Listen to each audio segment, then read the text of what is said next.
Bonjour et bienvenue dans mon journal de lecture. Aujourd'hui, on va revenir à Gustave Flaubert, un livre trouvé dans un grenier et qui se défait.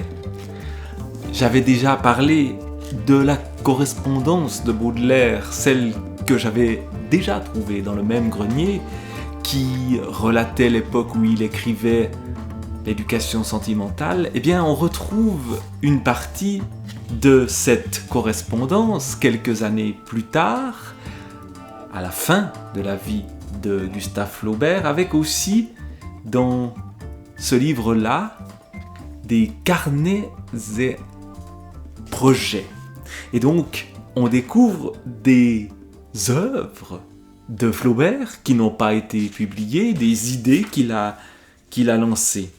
C'est donc ces carnets et projets, sa correspondance 1878-1880, préface et notes de Maurice Nadeau, à la Société coopérative des éditions Rencontres à Lausanne,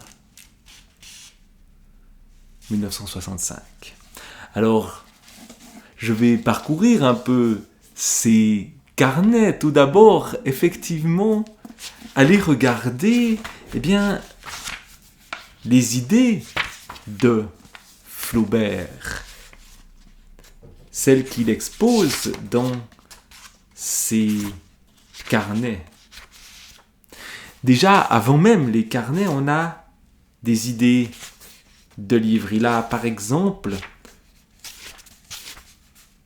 une idée intitulée La spirale. La spirale. Faire un livre exaltant et moral, comme conclusion prouver que le bonheur est dans l'imagination. Voilà son projet qu'il développe ensuite. Sur quelques lignes, je lis la fin de ce qu'il écrit ici. Commencer par une lettre finale du héros, résumant son opinion sur tout et annonçant son suicide. C'est son testament.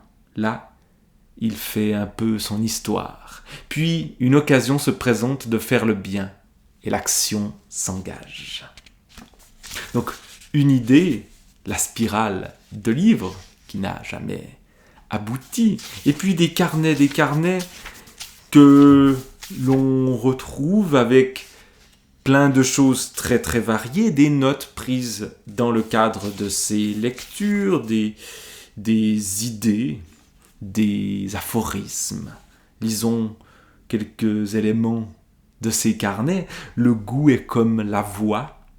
Souvent il perd en justesse et en ductilité ce qu'il gagne en hauteur. Celui qui ne dit pas de mal des femmes ne les aime point, puisque la manière la plus profonde de sentir quelque chose est d'en souffrir. Il y a une misogynie chez Flaubert qui est assez évidente. Quand le goût se raffine, il se pervertit, comme les femmes qui, trop aimables, deviennent coquettes et pire, oui. On a la confirmation de cette misogynie qui est aussi une forme, je crois, de misanthropie chez ce personnage qui vit seul, qui écrit à beaucoup de gens, mais qui finalement tient à distance, avec ironie, les gens du monde et les femmes du monde en particulier, peut-être. L'espoir est un attentat sur la providence. Donc on a ces carnets, ces notes, ces ébauches qui évidemment sont très intéressantes. C'est un peu entrer dans l'atelier de l'auteur, c'est un peu entrer dans ce qui n'est pas tout à fait l'œuvre, mais qui y contribue. Il y a des citations. Le cœur ne connaît pas la solitude. Citation de Fourier, par exemple. Et puis, d'autres petites notes. Mon chien est mort hier. Je m'embête de plus en plus. Rouen, mercredi 23 novembre 1848, 9h du soir. Voilà, encore une note qui a ceci d'intéressant qu'elle note un détail important. La mort du chien n'est pas anodine, mais là encore, on n'est pas au cœur de l'œuvre, on est dans ses à côté. Et puis il y a donc la suite de la correspondance. Et dans la correspondance de Flaubert, c'est là qu'on a son style le plus libre. Il s'acharne à écrire. Dans ce moment-là, à la fin de sa vie, son dernier roman inachevé, Bouvard et Pécuchet. Et il le lit énormément dans plein de domaines qui ont l'air de l'assommer profondément. Pendant qu'il écrit Bouvard et Pécuchet, il le lit sur la religion, sur des questions de politique, sur des questions d'éducation, sur 1000 sujets variés de métaphysique, etc. Et ça a l'air de le barber profondément, et pourtant il accumule une somme de lecture absolument énorme, et il écrit à plein de gens, à d'autres écrivains, à des dames qui sont soit de sa famille, sa nièce Caroline, on la trouvait déjà beaucoup dans l'autre volume de correspondance que j'ai lu, et on la retrouve ici. Elle joue un jeu un peu ambigu avec lui, notamment au niveau financier. Et puis il y a également la princesse Mathilde, et puis des écrivains hommes. Il n'y a plus George Sand qui est morte. Il y a son disciple, ou celui qu'il appelle son disciple, Guy de Maupassant, et puis il y a Émile Zola, et puis on retrouve quelques anciens à qui il écrit moins fréquemment. Je pense à Edmond de Goncourt ou à Maxime Ducamp. Et son moscovite, son ami russe Tourgueniev. Alors, là encore, pour le pur plaisir, lisons quelques extraits de cette correspondance. Par exemple, ce qu'il écrit entre le 15 et le 16 décembre, la nuit de dimanche, 15 et 16 décembre 1878, à Guy de Maupassant. Je crois, diable m'emporte, que je passe par toutes vos angoisses, et il me tarde grandement de savoir la conclusion. Votre lettre du 12, anniversaire de ma naissance, 57 ans, m'a donné espoir. Pourriez-vous me faire la commission suivante, tout de suite, car à Rouen, il m'est impossible d'avoir promptement la chose, et j'en ai besoin pour mercredi ou jeudi au plus tard. Ce serait d'aller à la librairie nouvelle et de demander de ma part à monsieur Achille un livre dont le titre est à peu près celui-ci, « Tout le bien et tout le mal qu'en dit des femmes ». On retrouve cette obsession misogyne. Quant à l'auteur, c'est Édouard Fournier, ou quelque oiseau de la même catégorie. Dans le cas où il tomberait dessus, qu'il me l'envoie par la poste illico. Inutile de payer. Pécuchet vient de perdre son pucelage dans sa cave. Avant 8 jours, mon chapitre des Amorés sera fini. Je vais maintenant lui foutre une belle vérole.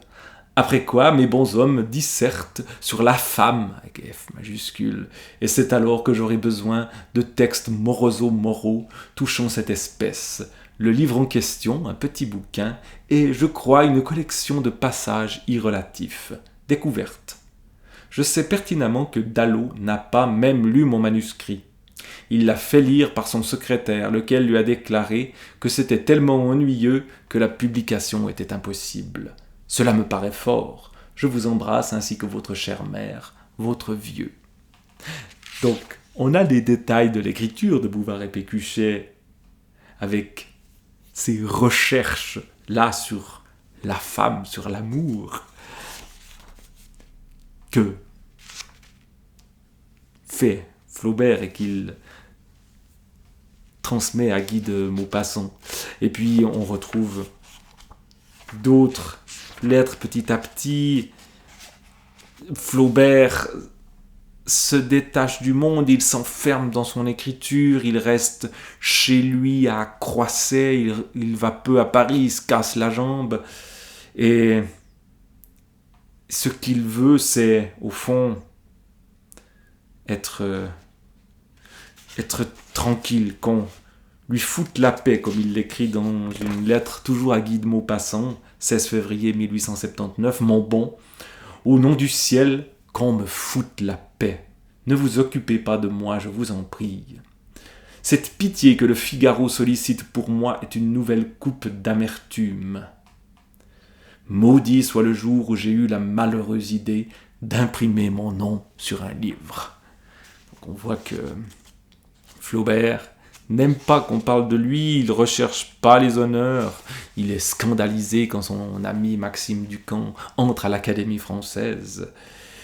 Bref, il devient un vieux bougon, mais un vieux bougon de génie, que ce Gustave Flaubert. Lisons encore un ou deux petits extraits de cette correspondance, simplement pour le plaisir. Voici ce qu'il écrit, 9 août 1879, à Tourguenieff. « Ah, enfin! J'ai de vos nouvelles, mon cher bon vieux. Vous vous embêtez bien fort. Mais je préfère l'état latrineux de votre âme à l'état goutteux de votre corps. Vos souffrances morales viennent peut-être de votre bonnet de docteur, ou bien de ce que vous n'avez pas l'occasion de me manquer de parole. J'attends même la justification de votre dernière traîtrise, car vous deviez dîner chez moi un certain samedi du mois de juin. Depuis lors, plus de bonhomme. » Il semblerait que Tourguenieff pose souvent des lapins à Flaubert, ce qui a le don d'irriter Gustave Flaubert, qui souffre un peu de solitude, semble-t-il. Quant à moi, B et P m'épuisent. Bouvard et Pécuchet. Je n'ai plus que 4 pages pour avoir fini mon chapitre de la philosophie. Après quoi je commencerai l'avant-dernier chapitre. Ces 2 derniers me mèneront jusqu'au mois de mars ou d'avril, puis il restera le second volume. Bref, dans 1 an, j'y serai encore attelé. Il faut avoir le génie de l'ascétisme pour s'infliger de pareilles besognes. Et de certains jours, il me semble que je suis saigné aux 4 membres et que ma crevaison est imminente. Puis je rebondis et je vais quand même. Voilà. Ma crevaison est imminente, il écrit ça moins d'un an avant sa mort. Mais il s'est accroché, il a fini son chapitre de la philosophie, il est allé écrire une partie des chapitres qu'il voulait encore écrire. Donc, il y a cet acharnement de Flaubert qui continue à écrire sur des thèmes qui l'agacent et qui continue à écrire à ses amis, malgré tout, même si Tourguenieff lui pose des lapins, il lui écrit. Il écrit à d'autres, à son éditeur avec qui il a plein de problèmes. Quand on édite certains de ses textes avec des illustrations qui lui plaisent pas, ou quand on prend beaucoup de temps à rééditer l'éducation sentimentale ou Salammbô et que il aimerait bien toucher un peu d'argent parce qu'il a aussi des problèmes de sous. Bref, il se plaint pas mal, mais il le fait toujours avec une touche de génie, Flaubert. Voici ce qu'il écrit par exemple à Georges Charpentier et à Madame Charpentier. Donc Charpentier, c'est son éditeur. Un vendredi soir de septembre 1879. Monsieur Gustave Flaubert présente ses respects à Monsieur et Madame Charpentier. Il sera fier et heureux de se rendre vendredi prochain à leur honorable invitation. L'absence de bourgeois le rassure sur son avenir. Il y a une haine du bourgeois chez Flaubert qui est constante. Car il est maintenant arrivé à un tel point d'exaspération quand il se trouve avec des personnes de cette espèce qu'il est toujours tenté de les étrangler, ou plutôt de les précipiter dans les fosses d'essence, si l'on peut s'exprimer ainsi, action dont les conséquences seraient gênantes pour la librairie Charpentier, laquelle il porte dans son cœur, y compris les enfants et le toutou. Voilà, toujours ce ton un peu familier des lettres de Flaubert pour dire parfois des choses importantes, pour parler aussi parfois des œuvres des autres, il lit, on lui fait lire des choses de jeunes écrivains qui l'ennuient profondément, il leur écrit en mettant la forme, puis après, dans la lettre suivante qu'il adresse à ses amis, il vient de dire que c'est mauvais, il va défendre d'autres écrivains, en particulier Maupassant, ou alors le Nana de Flaubert qui date de cette même époque, et puis petit à petit, eh bien, il s'acharne toujours à écrire, il se casse la jambe, la guibole comme il dit, mais ça ne l'empêche pas de continuer, mais il est rattrapé par la maladie et par la mort. Mais ce qui est assez fascinant quand on lit cette correspondance dont on n'a ici que les lettres de Flaubert, on n'a pas les réponses, donc on découvre sa vie par une partie de la correspondance. Il serait intéressant de savoir ce qu'on lui écrit. Eh bien, c'est toujours assez surprenant d'avoir cette correspondance qui continue jusqu'au mois de mai 1880, c'est-à-dire jusqu'à sa mort. Il meurt le 8 mai, et la dernière lettre à Guy de Maupassant, eh bien, c'est le 3 mai. Alors lisons, parmi les lettres de la toute fin, un dernier extrait. Une lettre à Tourguenieff encore. Mercredi 7 avril 1880. Mon bon cher vieux, je me réjouis en songeant que dans 1 mois environ, je vous reverrai.